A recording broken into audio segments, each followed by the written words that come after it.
अब आगे बढ़ते हैं। जरा बात जो है वो बिहार की राजनीति की करते हैं। बिहार की राजनीति में मशहूर चाचा भतीजा को लेकर हलचल एक बार फिर से तेज हो गई है। आप जानते हैं परसों पशुपति पारस जो हैं गृह मंत्री अमित शाह से उन्होंने मुलाकात की और एक बार फिर अटकलों का बाजार गर्म हो गया। अमित शाह से मुलाकात के बाद पशुपति पारस ने एबीपी न्यूज से बातचीत में कहा है कि अमित शाह ने उन्हें भरोसा दिया है लोकसभा चुनाव जैसा हाल विधानसभा में नहीं होगा। एनडीए के साथ वो विधानसभा चुनाव लड़ेंगे।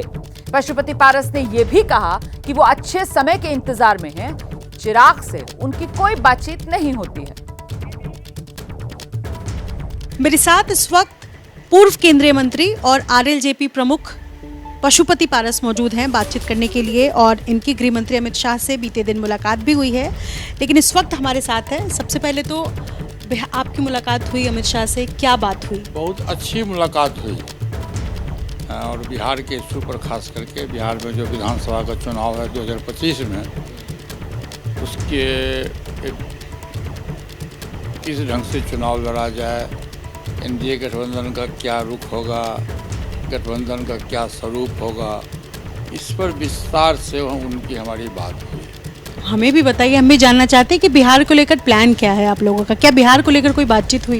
देखिए, राज को राज रहने दीजिए, राज को ओपन नहीं होना चाहिए।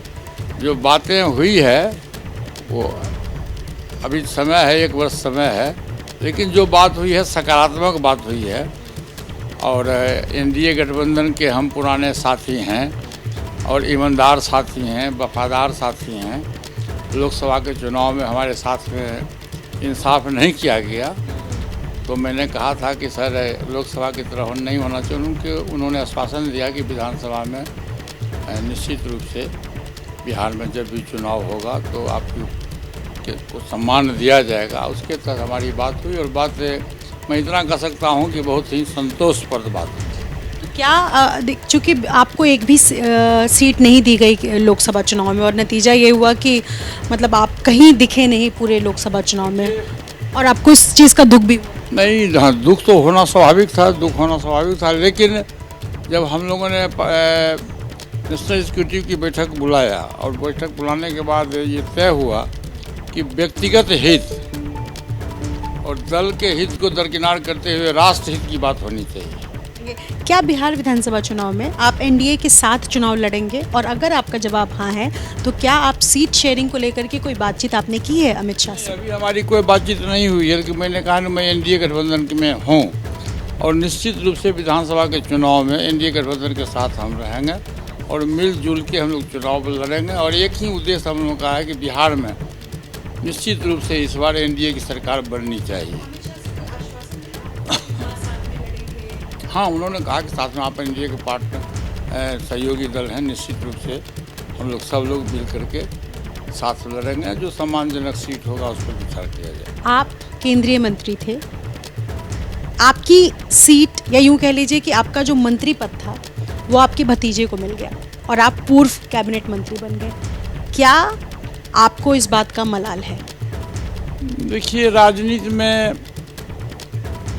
जैसे अभी रात है ना, तो कल दिन होगा।